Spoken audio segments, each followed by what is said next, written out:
Good morning. I am Sumaya Hashmi and welcome back to my channel Child Study. Today I am going to teach you chapter 7 of science, our skeletal system. Let's start.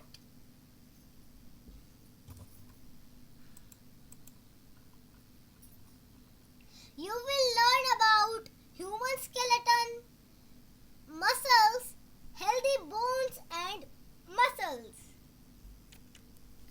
So let's start. Look at the picture. How does one make a toy horse like the one show alongside? What gives the toy the shape of a horse? What makes it stand? तो यहाँ पे बोल रहा है कि ये picture देखो, ये जो पिक्चर है ये देखो, इस पिक्चर में जो टॉय हॉर्स बनाया हुआ है वो किस चीज से बनाया है, मतलब वो क्या चीज है उसकी जो उसे शेप दे रही है हॉर्स का, और क्या चीज उसे खड़ा रख रही है। तो उसे जो है जो स्टिक्स हैं वो स्टिक्स उसे शेप दे रही है हॉर्स का, और साथ ही वो खड़ा भी रख रही है। तो कैसे, अब जानते हैं। देखिए वो अगर देखिए आप सिर्फ कपड़े से, बिना स्टिक के, सिर्फ कपड़े से आप सिर्फ थ्रेड से, किसी कपड़े से या फिर किसी भी चीज से अगर बिना उसके स्टिक के बनाएंगे हॉर्स तो वो इम्पॉसिबल है, आपसे बन ही नहीं पाएगा। इसी तरह हमारी बॉडी भी होती है, एनिमल्स की भी बॉडी इसी तरह होती है, इंसेक्ट्स की भी, सब चीज की बॉडी इसी तरह होती है। वो उनका जो स्केलेटन होता है, ये इसमें हमने टॉय हॉर्स बनाया तो वो स्टिक से बनाया, उसी तरह हमारा स्केलेटन है। ओके, तो स्केलेटन जो है हमारा वो हमारी बॉडी का शेप देता है, और साथ ही वो हमारे बॉडी को मतलब हमें खड़ा रखता है। वो हमें मतलब ऐसे जैसे हम सिर्फ कपड़े से बनाएंगे हॉर्स जैसे तो फिर वो गिर जाएगा ना, कैसे वैसे वो गिरने नहीं देता है, खड़ा रखता है वैसे।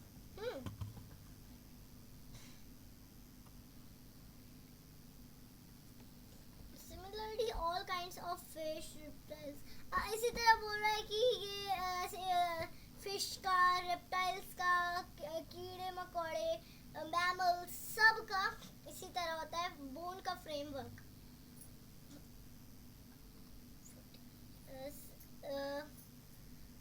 Birds and mammals have a framework of bones inside their bodies.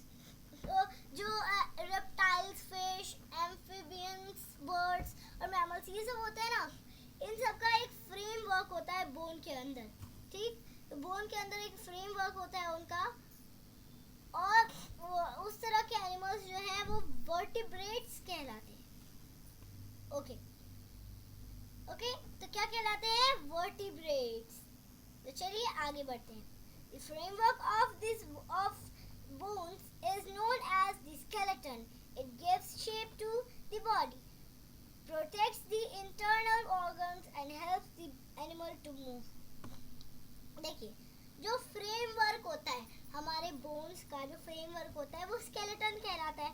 तो स्केलेटन जो है, मैंने जैसे आपको अभी बताया, स्केलेटन जो है वो हमारे बॉडी को शेप देता है, और साथ ही वो प्रोटेक्ट भी करता है, वो हमें खड़ा रखता है और शेप देता है, ये मैंने आपको बताया।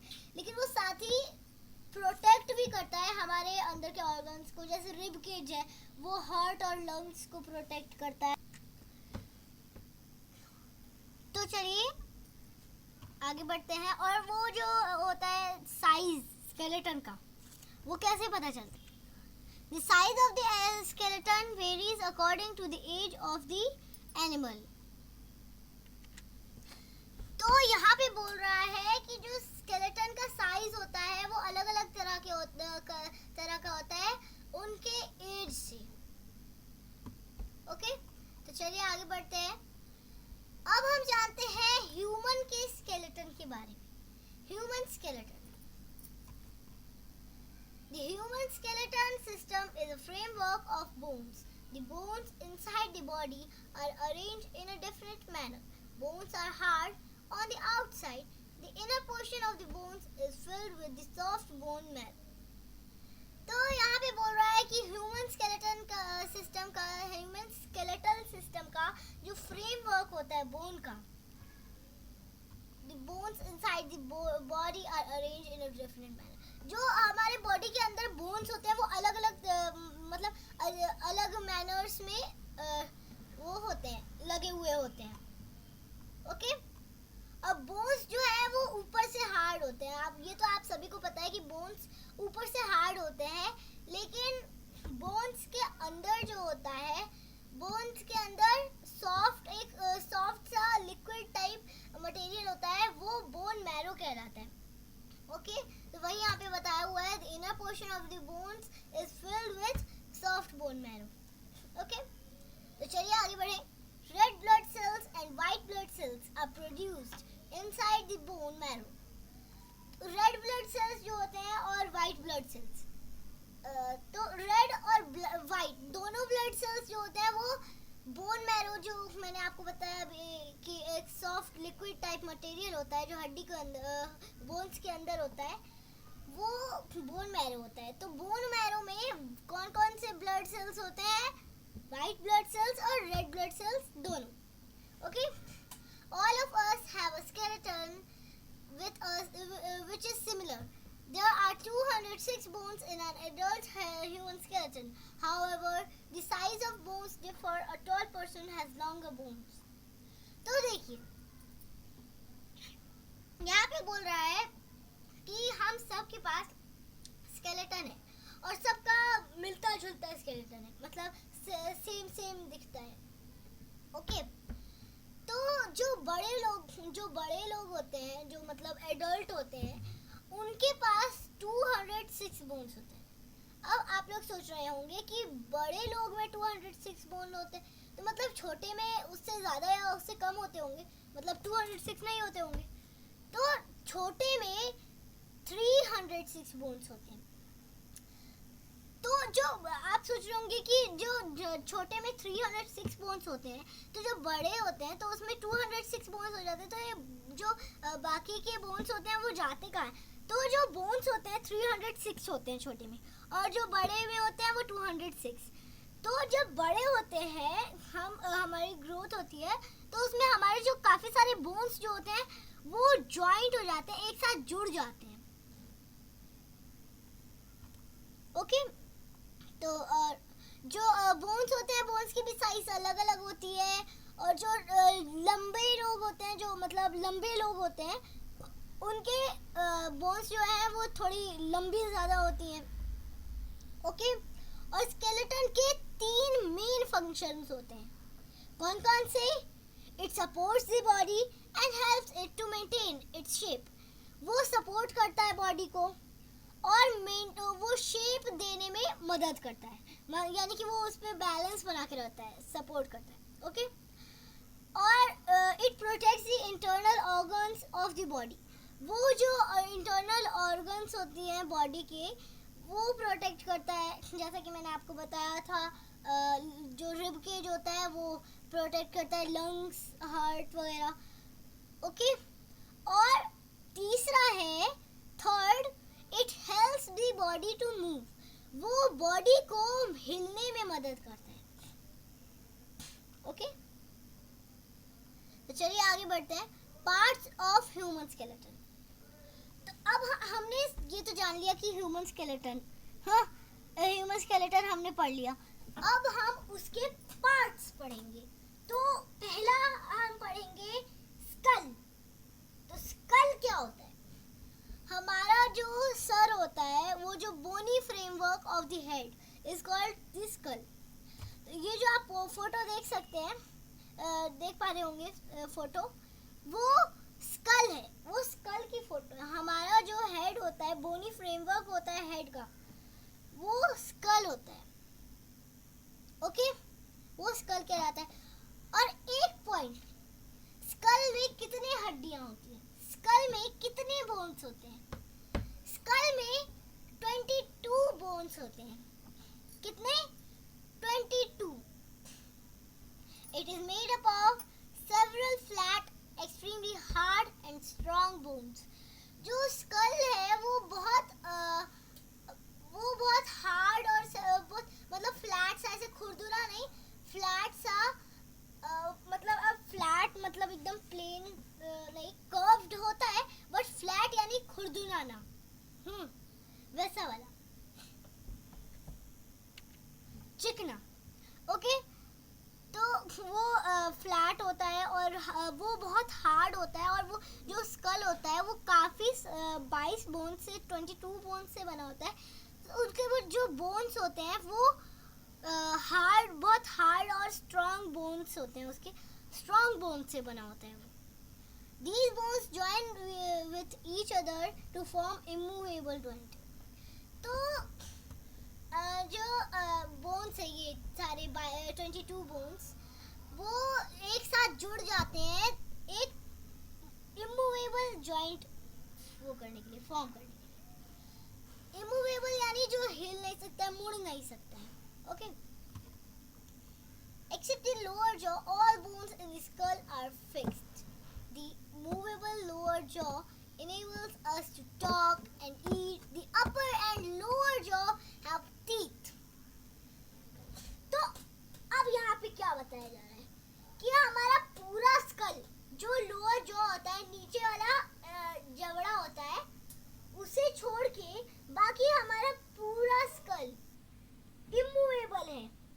यानी कि हमारा पूरे स्कल में उसको छोड़ के और हम कहीं से उसे नहीं मोड़ सकते, सिर्फ हम नीचे वाले उसको मूव कर सकते हैं. जैसा कि आप देख पा रहे होंगे, ये है, ये यहाँ पे गड्ढा टाइप है, तो हम इसे हम ऐसे खोलते हैं, तो फिर मतलब वो हम इसे ऐसे ऊपर नीचे ऐसे करके मूव कर सकते हैं. बट हम इस पूरे स्कल को हम मूव नहीं कर सकते. ओके, तो जो हमारा अपर जॉ होता है उसे तो हम मूव नहीं कर सकते, लेकिन अपर जॉ और लोअर जॉ, दोनों जॉ में, हमारे नीचे वाले जबड़े में और ऊपर वाले जबड़े में, दोनों में क्या होते हैं? टीथ होती है, दांत होते हैं. ओके, जो और एक और बात, स्कल जो है वो क्या क्या प्रोटेक्ट करता है? हमारी बॉडी का जो स्केलेटल सिस्टम है वो काफ़ी सारी चीज़ें, उसकी हड्डियाँ, उसकी काफ़ी सारी बोन्स, काफ़ी सारी चीज़ें प्रोटेक्ट करती है ना, अलग अलग चीज़ें प्रोटेक्ट करती है मतलब. तो स्कल क्या प्रोटेक्ट करता है? स्कल प्रोटेक्ट करता है ब्रेन. सबसे बड़ी बात, स्कल ब्रेन प्रोटेक्ट करता है. और क्या प्रोटेक्ट करता है? आईज प्रोटेक्ट करता है. और क्या प्रोटेक्ट करता है? टंग प्रोटेक्ट करता है. और क्या प्रोटेक्ट करता है? ईयर प्रोटेक्ट करता है. तो क्या क्या प्रोटेक्ट करता है? Brain, eyes, tongue and year. क्या क्या प्रोटेक्ट करता है? दिमाग, आँख, जुबान, कान. ओके, तो चलिए आगे बढ़ते हैं. Vertebral column. वर्टिब्रल कॉलम अब किसे कहते हैं? You are able to bend your back because it is supported by a flexible column of bones called the vertebral column, also known as spine. तो देखिए, हम मूव कर सकते हैं, हम ऐसे झुक सकते हैं, हम झुक किस लिए सकते हैं? जैसे कि आप इस फोटो में देख सकते हैं, ये हम बेंड हो सकते हैं, ऐसे हम बेंड हो सकते हैं. तो ये हम बेंड किसकी वजह से हो सकते हैं? यहाँ पे जो आपको बोन दिखा रहे हैं, ये जो बेंड हो रहे हैं, तो उसमें जो बोन आपको दिख रहा है वो वर्टिब्राई है, वो वर्टिब्रल कॉलम है. सॉरी, वर्टिब्रल कॉलम है, वो वर्टिब्राई नहीं है. वर्टिब्राई, तो वर्टिब्रल कॉलम और वर्टिब्राई में क्या फ़र्क है? अब वर्टिब्राई, ये जो बोन है, ये जो आप लंबा सा बोन देख रहे हैं, वो सिर्फ एक बोन से नहीं मिल के बना है. सिर्फ अगर एक बोन से बना होता तो हम ना ही मूव कर सकते हैं अपने आप को आगे की तरफ, ना ही पीछे की तरफ. हम मतलब अपने आप को बेंड नहीं कर सकते, जैसे आप इस फोटो में देख रहे हैं वैसे नहीं कर पाते. तो इसीलिए ये कितने छोटे छोटे बोन से मिलके बना है, कितने 33 छोटे छोटे बोन से मिलके बना है. ओके, तो 33 छोटे छोटे बोन्स से मिलकर बना है। और ये जो छोटे छोटे बोन्स होते हैं, इन बोन्स को हम वर्टिब्राई कहते हैं। और किसी भी चीज़ का एक ग्रुप होता है तो उसे हम कॉलम बोलते हैं ना। तो ये जो वर्टिब्राइज के कॉलम, वर्टिब्राइज का ये जो ग्रुप है उसे हम वर्टिब्रल कॉलम बोलते हैं। ओके, तो इसे हम वर्टिब्रल कॉलम भी बोलते हैं और हम स्पाइन भी बोलते हैं। अब आपको लग रहा होगा स्पाइन और स्पाइनल कॉर्ड में क्या फ़र्क होता है। तो और ये भी आपको क्वेश्चन आ रहा होगा दिमाग में कि ये जो छोटे छोटे जो बोन्स होते हैं वो किस चीज़ से फंसे होते हैं, मतलब किस चीज़ से जुड़े हुए होते हैं। तो वो किस चीज़ से जुड़े होते हैं अभी हम आपको बताते हैं। जो स्पाइन होता है, तो स्पाइनल कॉर्ड और स्पाइन में क्या फ़र्क है वो हम आपको बताते हैं। उसी में आपको पता चलेगा कि ये छोटे छोटे बोन्स किस से जुड़े होते हैं। स्पाइन जो है वो इन 33 बोन्स के कॉलम को कहते हैं। ओके, तो इसके जो ये स्पाइन है इसके बीच से जैसे हम दिखाते हैं, ये आप देख रहे हैं, हम कोई भी हार होता है, हार में हम अगर हार बनाते हैं तो एक धागे में मोतियां डालते हैं ना, तो उसी तरह हमारा वर्टिब्रल कॉलम भी है। इसमें 33 बोन्स है, तो ये एक पतली से नस जैसी चीज से जुड़ा हुआ है और वो नस जैसी चीज इसके बीच से गुजरती है और उसका नाम क्या है, वो नस नहीं होता लेकिन वो पतला सा एक तार जैसा होता है, नस जैसा, उसे हम कहते हैं स्पाइनल कॉर्ड। ओके, तो स्पाइनल कॉर्ड जो वर्टिब्राई है उसके अंदर से गुजरता है, बीच से। आइए आगे बढ़ते हैं।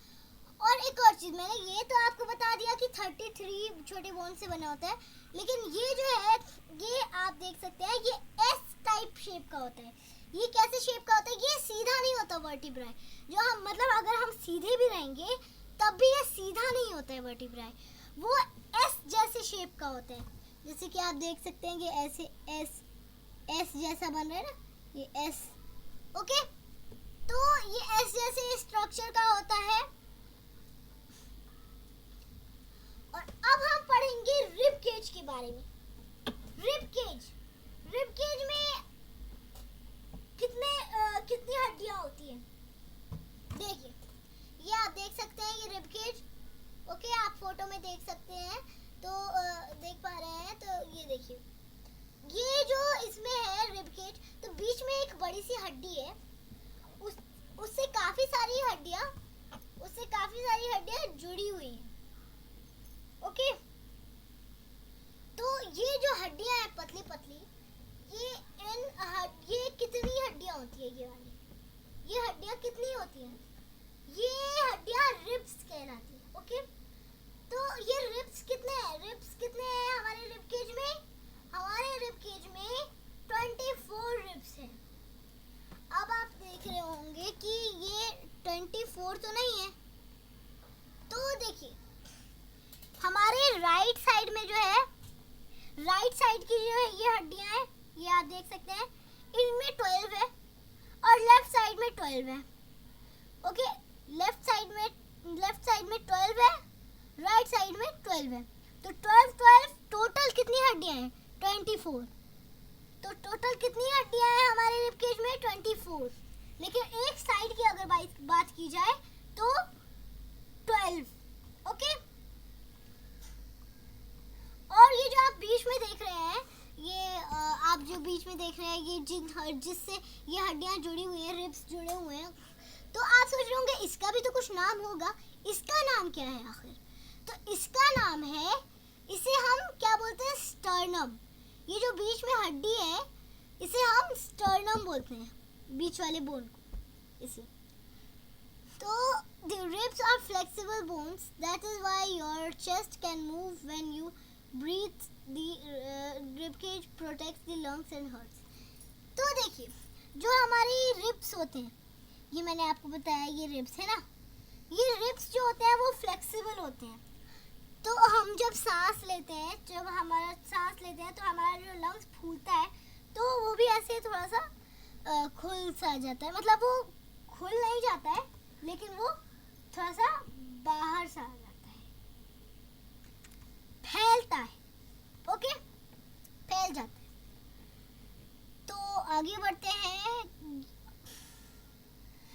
ये वही बोल रहा है जो मैंने आपको अभी कुछ ही टाइम पहले बताया था कि लंग्स जो है, लंग्स और हार्ट को, मतलब लंग्स और हार्ट को नहीं, लंग्स और हार्ट, इन्हें क्या प्रोटेक्ट करता है? मैंने आपको बताया था रिब केज प्रोटेक्ट करता है।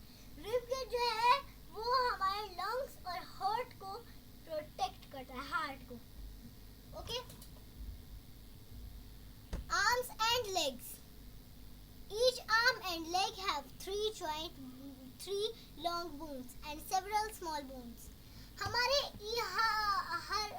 अब हम हाथ और पैर के बारे में हम अपने पढ़ते हैं और जानते हैं। तो हमारे हाथ और पैर में हमारे पैर में और हाथ में दोनों में कितनी हड्डियां हैं? आप देख के बता सकते हैं। हमारे हाथ और पैर में तो 2 हड्डियां हैं। नहीं, हमारे हाथ और पैर में 2 हड्डियां नहीं है। हमारे हाथ और पैर में 3 हड्डियां हैं। कितने बोन्स हैं? 3 बोन्स। ओके। हाथ में जो है ऊपर वाला जो कॉलर बोन से जुड़ा हुआ है डायरेक्ट, वो कॉलर बोन से जो जुड़ा हुआ है वो कौन सा है? वो ये वाला, जैसे हाँ, ये वाले बोन्स। तो ये क्या है? ह्यूमेरस। इसका नाम क्या है? ह्यूमेरस। और जो नीचे वाला है, आप गौर से देखें तो आप देख सकते हैं ये नीचे में 2 हड्डियां हैं। एक थोड़ी मोटी है, एक थोड़ी पतली है। तो 2 हड्डियां हैं पतली पतली। तो ये 2 हड्डियां हैं, तो ऊपर एक है, तो 3 हुए ना। और पैर में भी ऐसा ही है।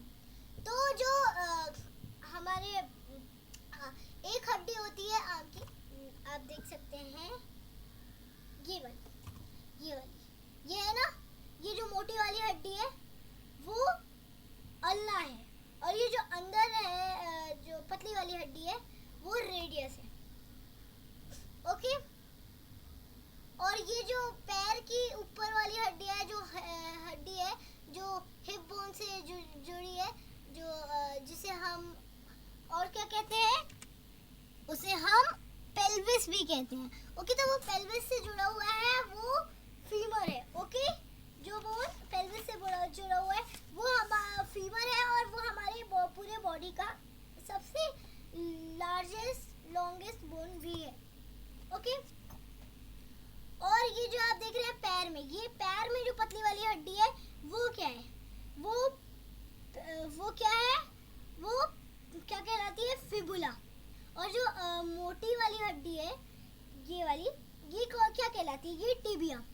और हाथ में ये वाली जो इधर होती है वो क्या कहलाती है? रेडियस।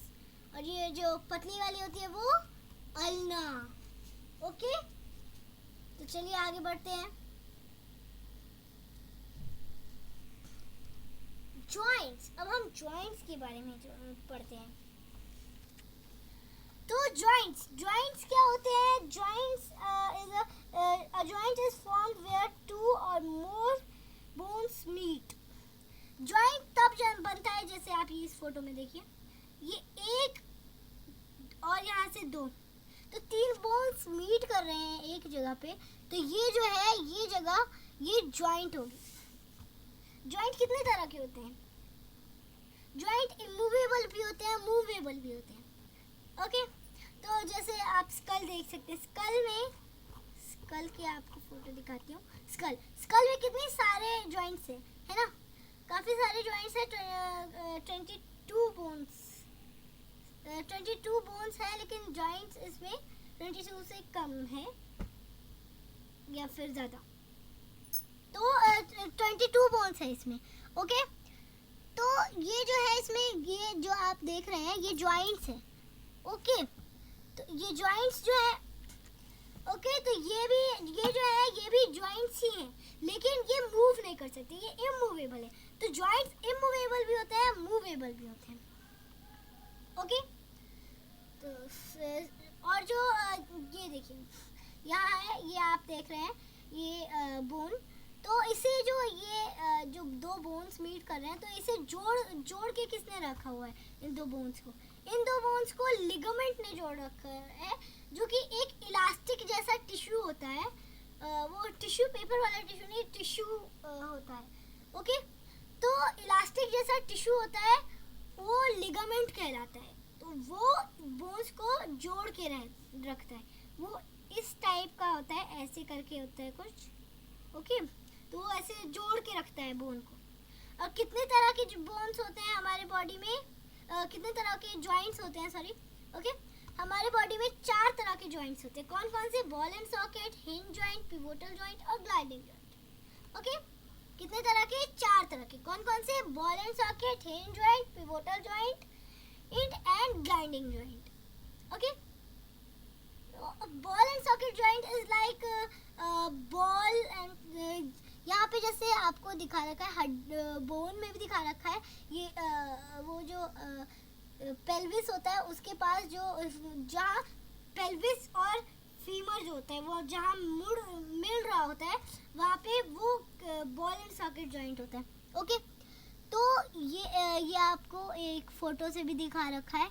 ये ऐसे बॉल जैसा होता है, वो एक सॉकेट में लगा होता है. ओके, तो वो ऐसे उसमें अटैच्ड होता है, वो बॉल एंड सॉकेट जॉइंट होता है. हिंज जॉइंट होता है जो ऐसे आप देख सकते हैं, ये है. तो जैसे हम गेट को है ना, गेट को खोल सकते हैं, बंद कर सकते हैं, तो वो जो ऐसे होता है वो हिंज जॉइंट होता है. जैसे हम अपने पैर को मोड़ सकते हैं ना, तो पैर को, हाथ को ऐसे मोड़ सकते हैं, तो वो हिंज जॉइंट हुआ. और पिवोटल जॉइंट जो गर्दन में जॉइंट होता है, जो हम उसके वजह से हमारा गर्दन मूव कर सकते हैं, वो जॉइंट पिवोटल जॉइंट कहलाता है. ये नहीं है कि सिर्फ मैंने जो बताया वहीं पे पिवोटल जॉइंट होता है, या ग्लाइडिंग जॉइंट होता है, या हिंज जॉइंट होता है, या कोई सभी बॉल एंड सॉकेट जॉइंट. तो बॉल एंड सॉकेट जॉइंट्स भी वो पेल्विस के पास से अलावा और भी जगह यहाँ होता है.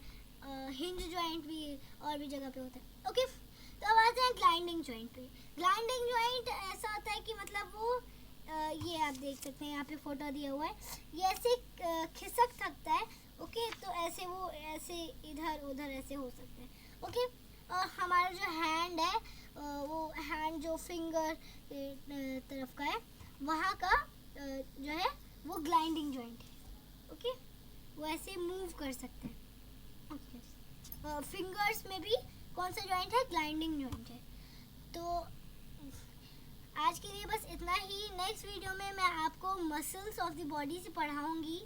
तो अगर वीडियो पसंद आई हो तो लाइक करें, सब्सक्राइब करें और ज़्यादा से ज़्यादा शेयर करें. Thanks for watching video.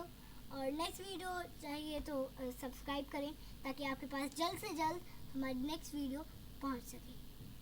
Thanks for watching.